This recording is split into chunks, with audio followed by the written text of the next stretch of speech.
오늘 하나님께서 우리에게 주시는 말씀은 마가복음 7장 1절에서 23절입니다. 마가복음 7장 1절에서 23절입니다. 좀 긴 본문인 만큼 좀 거동이 불편하시거나 어려우신 분들은 자리에 앉아 계셔도 좋습니다. 가능하신 분들은 자리에서 일어나셔서 하나님을 경외하는 마음으로 함께 말씀 봉독하겠습니다. 저희 한 주씩 교독하고 23절 합독합니다. 제가 먼저 읽겠습니다. 바리새인들과 또 서기관 중 몇이 예루살렘에서 와서 예수께 모여들었다가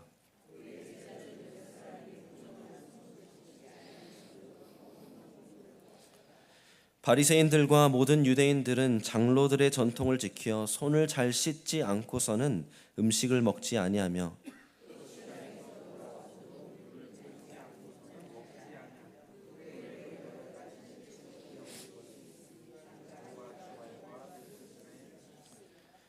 이에 바리새인들과 서기관들이 예수께 묻되 어찌하여 당신의 제자들은 장로들의 전통을 준행하지 아니하고 부정한 손으로 떡을 먹나이까?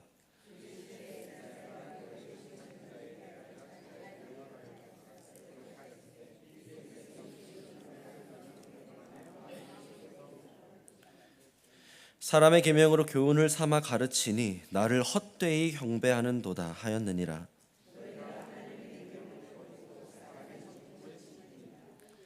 또 이르시되 너희가 너희 전통을 지키려고 하나님의 계명을 잘 저버리는도다.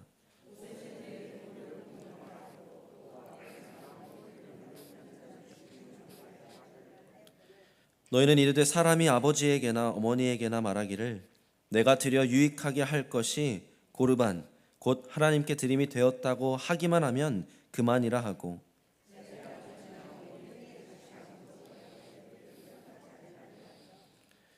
너희가 전한 전통으로 하나님의 말씀을 폐하며 또 이 같은 일을 많이 행하느니라 하시고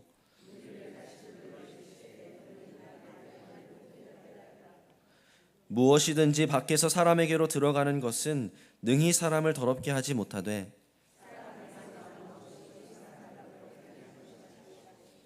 무리를 떠나 집으로 들어가시니 제자들이 그 비유를 묻자온데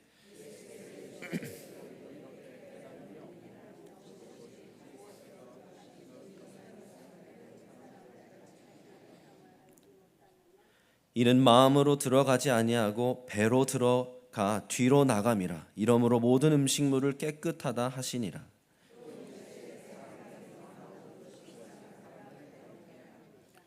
속에서 곧 사람의 마음에서 나오는 것은 악한 생각 곧 음란과 도둑질과 살인과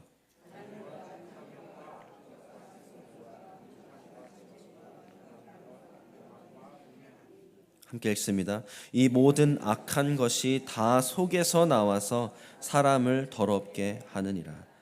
아멘. 자리에 앉으시면 되겠습니다.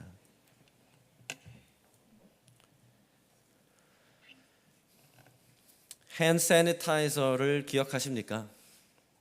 불과 몇 년 전만 해도 병원이나 실험실에서나 찾을 법했던 것을 집이고 차고 사무실이고 교회 건물이고 사방팔방에서 찾아볼 수 있게 되었습니다. 아니 없어서 못 살 정도가 되었었죠. 왜 그랬습니까? 코로나가 창궐한 것이었습니다. 소독하지 않으면 손을 제대로 씻지 않으면 코로나 그 병균이 옮는다고 해서 하루에 수십 번 수백 번 씻었습니다. 아마 그런 분들 만나보셨겠지만 어떤 분들은 너무 손을 많이 닦아서 피부가 완전히 메말라 벗겨지고 상하신 분들도 계셨었죠. 이 병균이 내 안에 들어와 나를 병들게 하지 않기를 원했기 때문입니다. 오늘 본문 손 씻는 데에 혈안이 나 있는 바리새인들과 서기관들을 만납니다. 그들이 그렇게 혈안이 나 있는 이유는 청결 때문이 아니라 정결을 위한 것이었습니다. 오랜 그들의 전통에 의하면 정결한 손으로 정결한 음식을 정결한 기구들을 사용해서 먹어야만 나도 정결할 수 있다라고 생각했던 것입니다. 반대로 부정한 손으로 부정한 음식을 깨끗하지 않은 기구로 먹으면 내가 부정을 탄다 라고 믿었고 가르쳤고, 그래서 오늘 본문 예수님과 그 제자들을 정죄하는 것을 볼 수 있습니다. 그들에게는 밖에서 안으로 들어오는 부정함이 가장 큰 문제다라고 생각했습니다. 그러나 예수님은 그리 말씀하시지 않으십니다. 문제는 외적인 것이 아니라 너희들 안에 있다.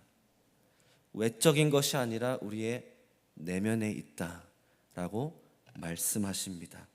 도리어 그렇게 생각하고 그렇게 말씀보다 앞질러 나가는 그 증상을 토대로 그들의 마음의 상태를 콕 집어 내주시는 것을 오늘 함께 보게 됩니다. 그리고 오늘 이 말씀을 통해 사랑하는 성도 여러분, 우리 모두를 점검하게 하시는 것입니다. 우리도 이러한 증상이 없는지, 우리의 마음의 상태는 어떠한지 이 말씀을 통해 확인하게 하시는 것입니다. 오늘 하나님께서 그러한 은혜를 베풀어 주시기를 간절히 원합니다. 우리의 마음을 돌아보게 하시고, 그래서 주님께 돌아가게 하시며, 그렇게 주님 안에서 주님으로 정결한 마음으로 가꾸어져 가는 저와 우리 성도님들 되시기를 축복합니다. 아멘. 첫 번째, 오늘 말씀을 통해 증상을 보여주십니다. 그 증상은 바로 하나님의 말씀에서 벗어난다라는 것입니다. 증상, 마음에 문제가 있다라는 증상은 하나님의 말씀에서 벗어난다라는 것입니다. 1절에서 2절입니다. 바리새인들과 또 서기관 중 몇이 예루살렘에서 와서 예수께 모여들었다가 그의 제자 중 몇 사람이 부정한 손, 곧 씻지 아니한 손으로 떡 먹는 것을 보았더라. 저희가 이전에도 만났습니다. 예루살렘 최고 종교 지도자 그 공회에서 공식적으로 파견받아 나왔습니다. 그러나 이들은 중립적이지도 않고 결코 호의적이지도 않습니다. 예수님을 견제하러 왔고 대적하러 온 사람들이었습니다.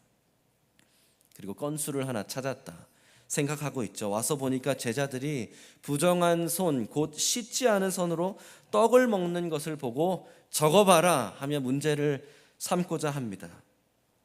왜 그럴까요? 이제 한국어 개역개정에는 이렇게 표시가 되어 있습니다. 영어도 마찬가지지만 3절, 4절을 보시면 괄호가 쳐져 있는 것을 보실 수 있을 겁니다. 이것은 마가가 성령의 감동으로 설명 문구를 넣어 주었다라는 것을 표시하는 겁니다. 기억하시겠지만 마가복음은 로마 교회 성도들, 헬라인 위주로 이루어진 교회 성도들에게 가장 먼저 주기 위해 쓴 복음서입니다. 유대인들이 아니기 때문에 왜 도대체 손 씻는 데에 혈안이 나 있는지 알지 못합니다. 그래서 3절에서 4절 마가가 추가로 설명을 해주고 있죠. 같이 읽습니다. 바리새인들과 모든 유대인들은 장로들의 전통을 지키어 손을 잘 씻지 않고서는 음식을 먹지 아니하며, 또 시장에서 돌아와서도 물을 뿌리지 않고서는 먹지 아니하며, 그 외에도 여러 가지를 지키어 오는 것이 있으니 잔과 주발과 녹그릇을 씻음이로라. 왜 이러한 전통이 생겼을까요? 단순히 위생의 문제, 청결의 문제가 아니었습니다. 말씀드렸던 것처럼 이들에게는 이것은 정결의, 순결의 문제였습니다. 시작은 참 잘했습니다. 출애굽기 30장 19절, 40장 13절에 보면 성막에 들어가기 전에 제사장들은 손을 깨끗이 씻어야만 했습니다. 거룩하신 하나님 앞에 나아가는데 정결해야만 했던 것입니다. 그런데 시간이 지나면 지날수록 유대인들은, 또 지도자들도 그렇게 가르치기를 이게 통상적으로 일반적으로 적용이 된다라는 것입니다. 하나님은 거룩하시기 때문에 하나님 앞에 거룩하기 위해서는 손을 잘 씻어야 된다 라는 것입니다. 그런데 마가도 콕 집어 표현해주고 있다시피 잘 보십시오. 지금 이들이 예수님과 제자들을 문제 삼는 것은 율법을 지키지 않아서가 아니라 장로들의 전통을 지키지 않는다라는 것이죠. 5절 말씀도 보십시오. 이에 바리새인들과 서기관들이 예수께 묻되 어찌하여 당신의 제자들은 장로들의 전통을 준행하지 아니하고 부정한 손으로 떡을 먹나이까? 장로들의 전통을 따르면 부정한 손으로 먹으면 부정해지는데 왜 당신의 제자들은 그리하지 않느냐? 왜 전통을 따르지 않느냐? 따지고 있는 것입니다. 물론 그들의 입장에서는 이 장로들의 전통은 곧 하나님의 말씀, 율법을 지키는 방법이라고 생각했습니다. 제가 기도해 주신 덕분에 텍사스에서 정기총회를 잘 마치고 연달아 이제 휴가를 다녀왔습니다. 이번엔 휴가로 몇몇 친구 가정들과 함께 텍사스 바로 위에 있는 오클라호마를 방문했습니다. 거기에서도 이 브로큰 보우라고 이 자연이 참 아름답게 되어 있고 시골 지역으로 들어갔습니다.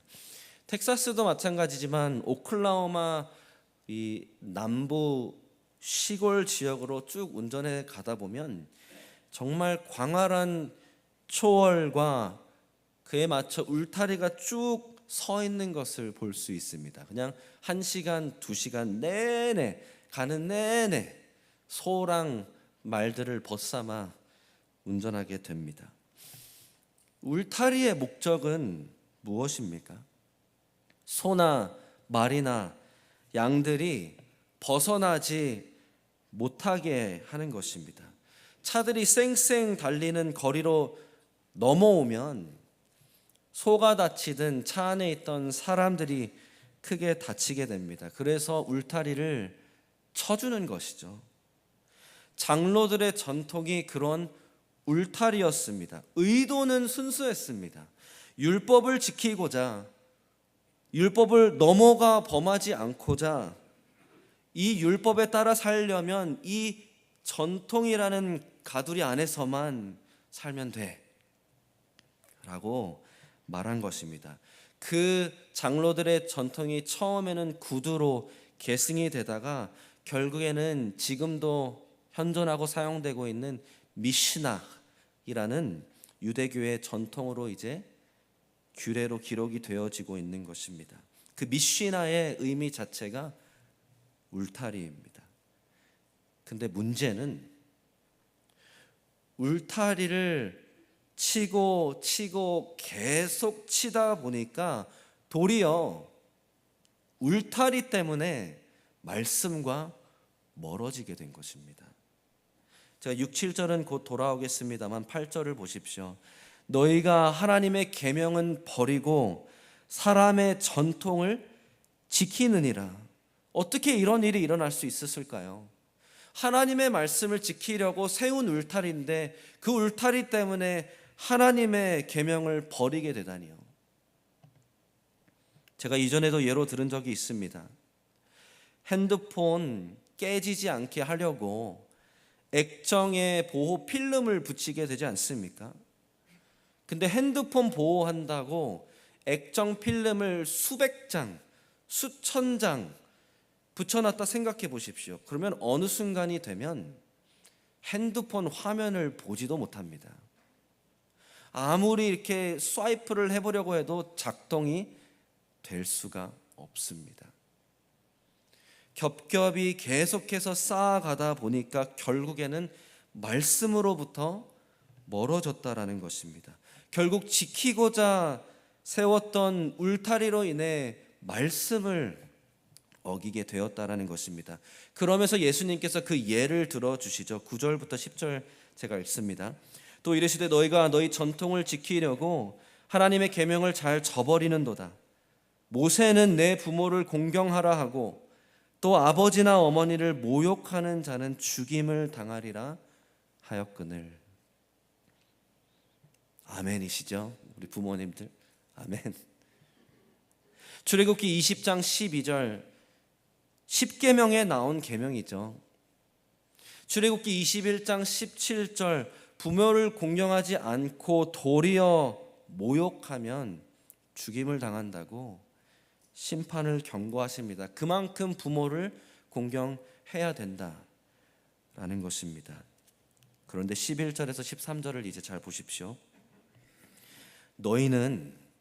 그러나 너희는 이르되 사람이 아버지에게나 어머니에게나 말하기를 내가 드려 유익하게 할 것이 고르반 곧 하나님께 드림이 되었다고 하기만 하면 그만이라 하고 자기 아버지나 어머니에게 다시 아무것도 드리기를 허락하지 아니하여 너희가 전한 전통으로 하나님의 말씀을 폐하며 또 이 같은 일을 많이 행하느니라.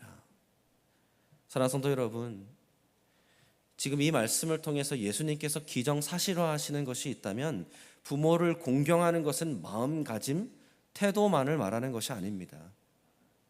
부모를 공경하는 것에 있어서는 연세 들으시고 홀로 되시거나 편찮으신 부모를 재정적으로 모시는 것이 포함되어 있습니다. 그게 부모에게 드려서 유익할 그것을 말하고 있는 것입니다.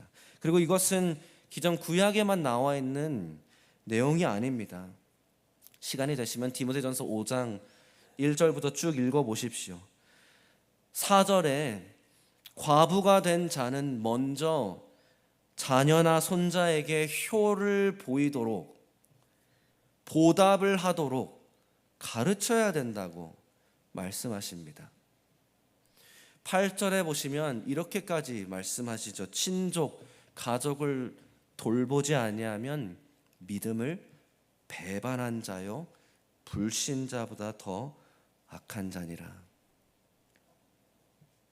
사랑하는 성도 여러분, 우리 자녀들에게 손주들에게 부모에게 효도를 하고 부모를 재정적으로 돌보는 것을 가르쳐야 됩니다. 그래야 우리 자녀들이 손주들이 믿음을 배반하지 않는 거룩한 행실로 살아갈 수 있는 것입니다. 나는 우리 자녀들에게 손주들에게 손 벌리고 싶지 않아, 짐이 되고 싶지 않아. 마음은 충분히 공감하고 이해하지만 때가 되었을 때 자녀들이 그리 할 수 있도록 가르쳐야 됩니다. 그런데 문제는 장로들의 전통은 이 율법에 부모를 공경하고 돌봐야 된다라는 이 율법에 순종하지 않을 수 있도록, 아니 심지어 순종하지 못하도록 가르친 것입니다. 고르반, 성경에도 나와 있지만 하나님께 드림이 되었다라고 서약, 내가 하나님께 드리겠습니다 라고 서약하는 제도를 그들이 이유로 들은 것입니다. 이것 또한 성경에 기반은 있습니다. 민수기 30장 2절을 보면 하나님께 서약하였으면 깨트리지 말고 반드시 지켜라. 하나님께로 드리기로 작정했으면 반드시 드려라 말하고 있습니다. 그런데 문제는 무엇이죠? 이 말씀 하나, 이 기준 하나를 가지고 또 다른 하나님의 말씀을 무마시킨 겁니다. 이게 있으니까 이거는 더 이상 지키지 않아도 돼, 순종하지 않아도 돼 라고 잘못 가르친 것입니다. 제가 예를 들어볼게요. 상상입니다. 저에게 만약에 렌탈 프로퍼티가 5채가 버지니아 비치에 있습니다. 거기에서 거둬들이는 수입, 패시브 인컴이라고 하죠. 렌트만 받아도 평생 일하지 않고 풍족하게 살 수 있습니다. 그런데 저희 양가 부모님이 은퇴하실 나이가 되었고 여느 이민자와 다를 것이 없이 집도 준비 못하셨고 소셜 세큐리티도 충분하지 않으시고 리타이어먼트만으로는 생계 유지가 어려우십니다. 상상이고 예를 드는 겁니다. 그런데 집 5채가 있는 제가 부모님 각각에게 집을 드려도 충분하고 마땅한데 그게 아까운 겁니다. 그래서 제가 부모님께 이렇게 말하는 겁니다. 부모님, 이 집들은 제가 하나님께 드리기로 서약한 것입니다.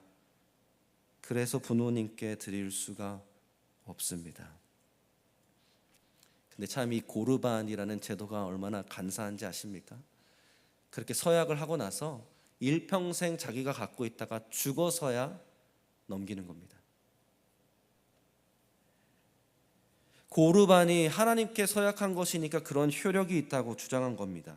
하나님께로 드리기로 서약했으니까 더 이상 부모를 지원하지 않아도 된다. 고르반 선서만 하면 그만이다 라고 가르치고, 심지어 어떻게 나와 있죠? 어머니 아버지를 돌보지 못하게 하였다. 겉으로는 참 거룩해 보입니다. 그렇지 않습니까? 하나님께 드리기로 했다.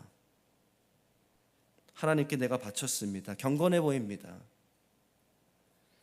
그런데 여기에서 큰 문제점을 발견하셔야 됩니다. 말씀에서 요구하고 있는데 사람의 전통이 허락하지 않는다라는 것입니다. 하나님께서 말씀하셨는데 도리어 하나님의 말씀을 인용해서 하나님의 말씀을 폐하려고 한다라는 것입니다. 그리고 이런 식으로 많이 했다라는 것이죠. 사랑하는 성도 여러분, 하나님은 하나님의 말씀을 지키라고, 하나님의 말씀을 어기라고 하시는 분이 아니십니다. 서약을 지키라고 말씀하신 하나님이 또한 부모를 공경하고 돌보라고 말씀하신 동일하신 하나님이십니다.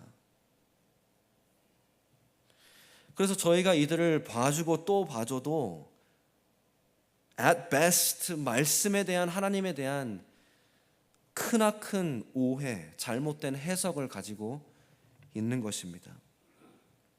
근데 여기서 더 중요한 것은 예수님은 그들을 꿰뚫어 보신다라는 것이죠. 더 심각한 문제가 있다라는 것입니다. 단순히 오해해서 잘못 알아서가 아니라 마음에서 비롯된 증상이다 라는 것입니다. 6절 7절 말씀입니다. 이르시되 이사야가 너희 외식하는 자에 대하여 잘 예언하였도다. 기록하였으되 이 백성이 입술로는 나를 공경하되 마음은 내게서 멀도다. 사람의 계명으로 교훈을 삼아 가르치니 나를 헛되이 경배하는도다 하였느니라.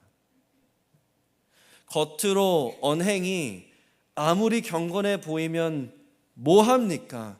그래봤자 하나님 보시기에는 하나님으로부터 마음이 떠난 위선자인데, 그리고 그 마음이 멀다는 증상 하나가 무엇이라고 말씀하십니까? 사람의 계명으로 마치 하나님의 교훈인 마냥 가르친다라는 것입니다. 하나님의 말씀으로부터 멀어지고 도리어 내가, 사람이 기준이 되어버린 것입니다. 지금 예수님은 이 증상을 통해 결국 그들의 마음의 상태를 들추어 내주시는 겁니다. 그래서 예수님께서 결국 말씀하시는 이들의 마음의 상태, 두 번째 오늘 말씀의 포인트, 바로 그들의 마음은 부정하다라는 것입니다. 그들의 마음이 부정하다라는 것입니다. 그리고 더 큰 문제는 손쓸 바가 없다라는 것입니다. 14절에서 16절 보십시오. 무리를 다시 불러 이르시되 너희는 다 내 말을 듣고 깨달으라. 무엇이든지 밖에서 사람에게로 들어가는 것은 능히 사람을 더럽게 하지 못하되 사람 안에서 나오는 것이 사람을 더럽게 하는 것이니라. 깨달으라, 들으라. 예수님께서 마가복음에서 그렇게 많이 말씀하시지 않습니다. 근데 말씀하실 때마다 엄청 심각한 진지한 말씀을 하실 때 들어야 된다. 귀를 열어라, 깨달으라. 우리를 초청해 주십니다. 밖에서 사람을 더럽게 하는 것은 없다. 밖에서 사람에게로 들어가는 것은 사람을 부정하게 하지 못한다 말씀하십니다. 바리새인, 서기관들이 그러니까 잘못 짚어도 한참 잘못 짚었다라는 것입니다. 손을 백날 씻어봤자, 음식을 백날 씻어봤자, 기구들을 백날 씻어봤자 그게 너희들을 정결하게 하는 것이 아니다 라는 것입니다. 그리고 나서 이것을 아직도 깨닫지 못한 제자들이 예수님께 알려달라고 하니 제자들에게도 가르쳐 주시죠. 17절 18절입니다. 무리를 떠나 집으로 들어가시니 제자들이 그 비유를 묻자 온데 예수께서 이르시되 너희도 이렇게 깨달음이 없느냐? 무엇이든지 밖에서 들어가는 것이 능히 사람을 더럽게 하지 못함을 알지 못하느냐? 사랑하는 성도 여러분, 처음에는 바리새인 서기관들을 혼내시면서 적나라하게 말씀하셨죠. 그 다음에는 무리들을 향하여서 가르쳐 주셨고 이제는 제자들에게 설명을 해 주십니다. 아마 이런 걸 겁니다. 아유, 저 바리새인들, 저 위선자들 꼴 보기 좋다. 예수님 He put him in place. 박수 치면서 좋아할 이유가 없다는 겁니다. 너희들 얘기하는 거다. 한 사람도 빠짐없이 모두에게 적용되는 것이다 말씀하시는 겁니다. 밖에서 들어가는 것이 우리를 더럽게 하지 못하는 이유가 무엇입니까? 19절 보십시오. 이는 마음으로 들어가지 아니하고 배로 들어가 뒤로 나감이라. 이러므로 모든 음식물을 깨끗하다 하시니라. 사랑하는 성도 여러분, 당연한 얘기지만 음식은 마음에 미치지 못합니다. 배로 들어가서 소화기관을 거쳐 뒤로 나갑니다. 음식은 너희의 정결함과 아무런 상관이 없다고 말씀하시는 겁니다. 그래서 20절 끄트머리에 모든 음식을 깨끗하다라고 하셨다라는 것은 또한 괄호로 쳐져 있는 성경들이 있는데 그 또한 또 마가가 추가해 주는 코멘트입니다. 이 말씀을 하심으로 말미암아 우리 입안으로 들어가는 모든 음식을 깨끗하다라고 정해 주신 겁니다. 사랑하는 성도 여러분, 오해하지 말고 들으십시오. 술을 한잔 한다고 더러워지는 게 아닙니다. 제사상에 드려진 음식을 먹는다고 내가 부정해지는 것이 아닙니다. 음식은 그냥 음식입니다. 우리를 부정하게도 그렇지만 또한 정결하게도 할 수가 없습니다. 우리 한국교회, 특히 한국 이민교회도 마찬가지겠지만 술이 타부죠. 타부. 술 먹으면 정말로 악한 사람으로 쉽게 낙인 찍히게 되는 경향이 있습니다. 물론 술에 대한 문제, 제사상 우상에게 드려진 음식에 대한 문제까지도 성경은 다 다루고 있습니다. 분명한 것은 그렇게 우리가 서로를 정죄할 이유가 없다는 것입니다. 우리를 부정하게도 정결하게도 하지 않습니다.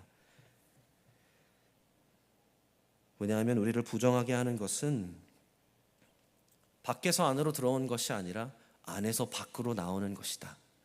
예수님께서 말씀하시죠. 20절에서 23절입니다. 또 이르시되 사람에게서 나오는 그것이 사람을 더럽게 하느니라.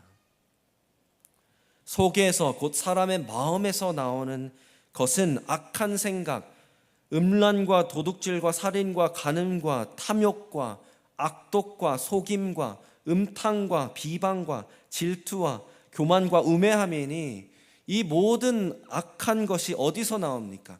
다 속에서 나와서 사람을 더럽게 하느니라. 나중에 시간이 되시면 한번 비교해 보십시오. 십계명과 유사한 부분들이 많습니다. 각자 들여다보면 하나하나가 악합니다. 악한 생각, 엄청 포괄적인 것을 지금 예수님이 말씀하시는 겁니다. 매일매일 출근하기 싫게 하는 그 상사, I-264 타고 내려오는데 화딱지가 나게 하는 그 운전자, 열불나게 하는 내 배우자, 스리슬쩍 지나치는 생각이었을지라도 조금이라도 악했다면 그것이 너희를 부정하게 한다 말씀하시는 겁니다. 음란과 간음, 성경은 분명히 말합니다. 이 세상이 confused 돼서 그렇지 성경은 확실합니다. 성은 결혼한 남자와 여자 부부관계 가운데서만 일어날 수 있고 그 외에 일어나는 모든 성적인 생각과 행동 모두 음란입니다. 간음입니다. 물론 예수님께서는 음욕을 품고 누구를 바라보기만 해도 이미 간음을 저지른 것이다. 그것이 우리를 부정하게 하는 것이다. 살인과 악독도 마찬가지죠. 형제를 미워하면 벌써 살인을 저지른 것이다. 그것이 우리를 부정하게 하는 것입니다. 사랑하는 성도 여러분, 예수님은 이 짧은 리스트를 예로 들으시면서 빠져나갈 구멍을 다 메꿔버리신 겁니다. 생각, 행실, 내 내면의 깊은 욕구까지도 다 우리를 부정하게 만든다라는 것입니다. 그리고 무엇보다도 그 모든 것의 근원이 어디 있다고 말하시죠? 마음이라는 겁니다.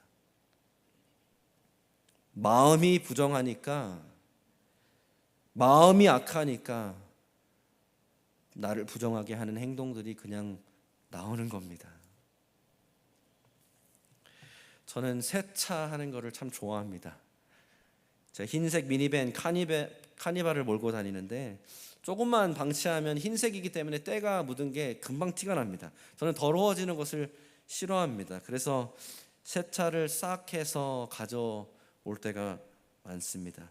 제가 세차를 해서 차를 가져다 여기다 두면 우리 성도님들께서 보시고 와, 차 참 잘 빠졌네, 차 깨끗하네 라고 착각하실 수 있습니다. 정작 문을 딱 하고 열고 들어가 보시면 저는 아들 셋을 키웁니다. 아침에 치워놓으면 저녁쯤 되면 핵폭탄이 터진 것처럼 지저분해집니다. 그게 현실입니다. 근데 외면으로는 깨끗해 보일지 모릅니다. 사람들 눈속임하기 참 쉽습니다. 심지어 나도 무뎌지고 무감각해져서 어느 순간 나도 착각할 수 있습니다. 내 겉에가 다 깨끗하니까 나는 진짜 깨끗해. 그런데 사랑하는 성도 여러분, 하나님은 절대 속일 수 없습니다. 예레미야 17장 9절에서 10절 말씀 보십시오. 만물보다 거짓되고 심히 부패한 것은 마음이라. 누가 능히 이를 알리오마는 나 여호와는 심장을 살피며 폐부를 시험하고 각각 그의 행위와 그의 행실대로 보응하나니. 우리 스스로도 속일 수 있을 정도로 거짓되고 부패한 마음을 누가 알겠습니까? 나도 모르는데, 나도 내 마음을 모르는데. 외적으로 아무리 깨끗해 보여도 하나님은 다 꿰뚫어 보십니다. 내가 몰라도 하나님이 보시기에 부정하다라는 것입니다. 세차장을 하루에 수백 번 들락날락 거려서 최고의 약으로 최고급 기계로 아무리 닦아주면 뭐합니까? 안을 청소해 주지 못하는데. 사랑하는 성도 여러분, 마음은 부정하고 외적인 것으로는 결코 마음의 부정함을 정결하게 하지 못한다라는 것입니다. 그리고 오늘 본문이 이렇게 마무리 지어집니다. 제가 설교를 여기서 이렇게 마무리 지으면 어떠시겠습니까? 사랑하는 성도 여러분, 율법주의가 왜 독인지 아십니까? 말씀을 그대로 가르치고 말씀대로 살아야 된다고 말하는 게 율법주의가 아닙니다. 오해하지 마십시오.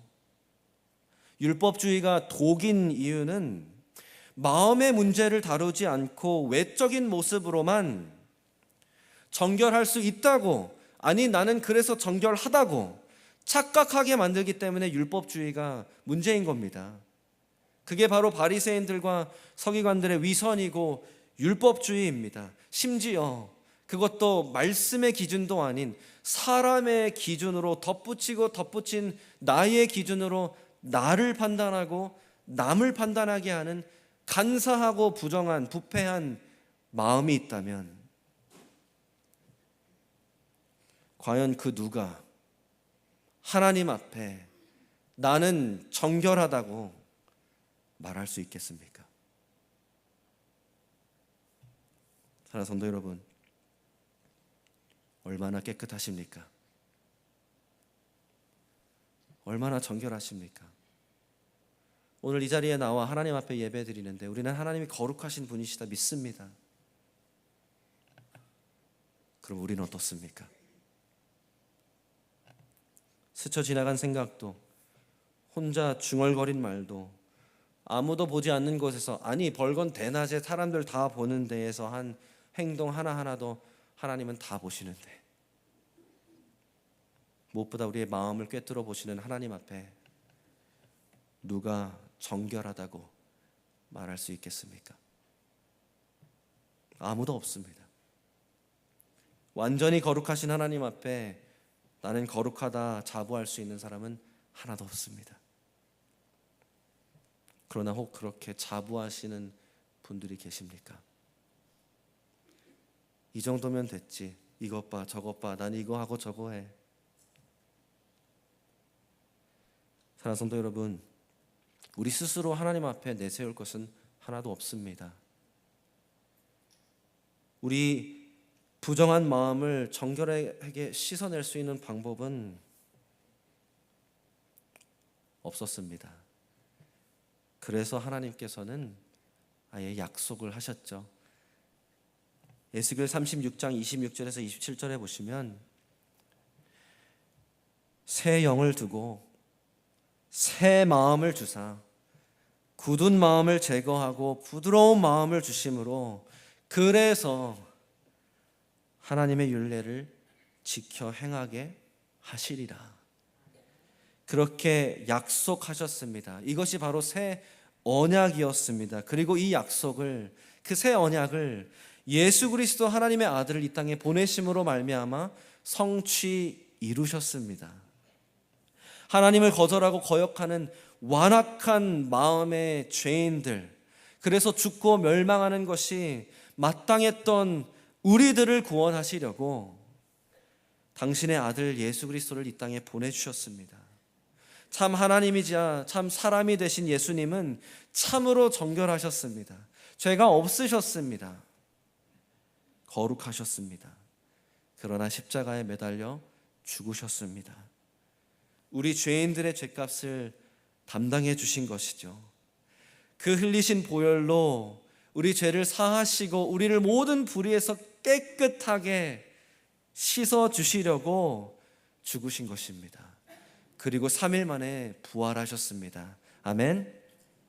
그래서 하나님께서는 이 복음을 듣고 회개하고 믿는 모든 자들이 그 예수 그리스도의 공로로 말미암아 하나님 앞에 이제 의롭다 함을 얻어, 깨끗다 함을 얻어 하나님 앞에 설 수 있게 해주셨습니다. 그것이 하나님의 놀라운 은혜입니다. 오늘 이 자리에 예수님을 믿지 않으시는 분들이 계십니까? 오늘 이 말씀을 읽고 설교를 들으면서 불편하셨습니까? 하나님께 영광 올려드립니다. 어쩌면 하나님께서 지금 여러분들의 마음을 찌르고 계신지 모르겠습니다. 그래, 진짜 문제가 있어. 하나님께서 혹 그러한 찔림을 허락하신다면 오늘 이 기회를 놓치지 마시기를 축복합니다. 오늘 이 복음을 듣고 회개하고 예수님을 믿음으로 말미암아 정결한 마음을 얻어 거룩한 하나님의 백성이 되시기를 축원합니다.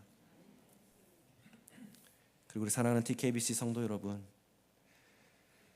그래서 세 가지 간략한 권면으로 말씀 이제 마칩니다.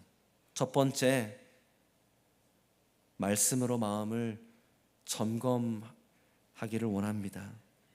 사랑하는 성도 여러분, 우리 모두는 위선자가 언제든지 될 수 있습니다.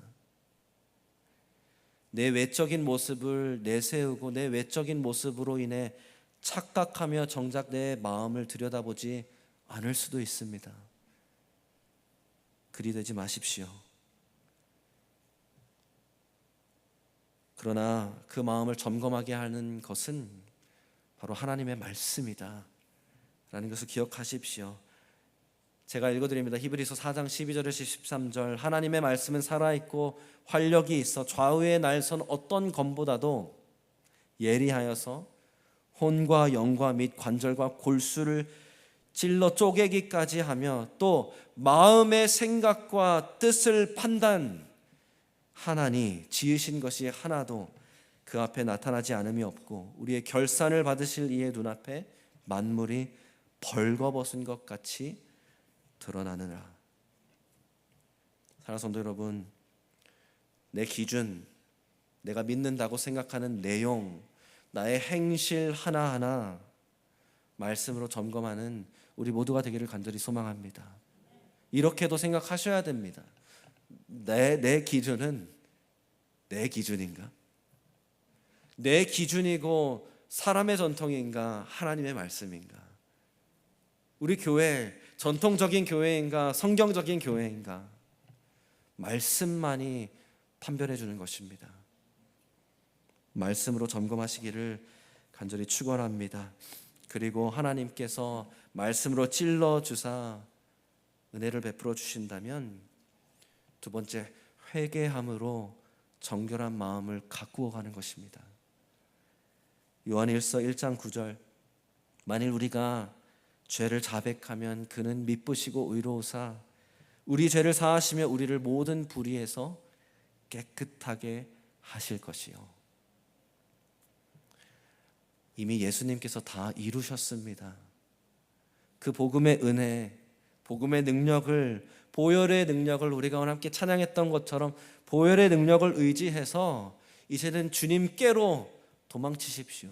주님 앞에 나아가 회개할 때 그때 정결한 마음을 주님이 회복시켜 주시는 겁니다. 언제 마지막으로 회개하셨습니까? 회개가 당연한 우리의 신앙생활, 우리 교회가 되기를 간절히 기도하기를 원합니다. 마지막으로 우리 타이도타는 침례교회 정결한 공동체가 되기를 간절히 원합니다. 다시 말씀드립니다. 말씀을 가르치고 말씀대로 살아야 된다고 요구하고 때로는 질책하는 것, 그게 율법주의가 아닙니다. 율법주의야라고 하고 튕겨내시면 안 됩니다. 서로 계명을 생각해 보십시오. 서로 가르치고 서로 격려하고 서로 권면하고 서로 죄를 자백하고 서로 회개할 것을 말해서 형제 하나라도 구하기를 힘쓰는 것, 그게 교회입니다. 근데 우리가 서로를 offend하기 두려워서 이러면 내가 율법주의자가 되는 게 아닌가 착각해서 서로를 방치해 두면 누가 내 마음을 들여다봐 줍니까? 사랑하는 성도 여러분, 교회는 그런 공동체입니다.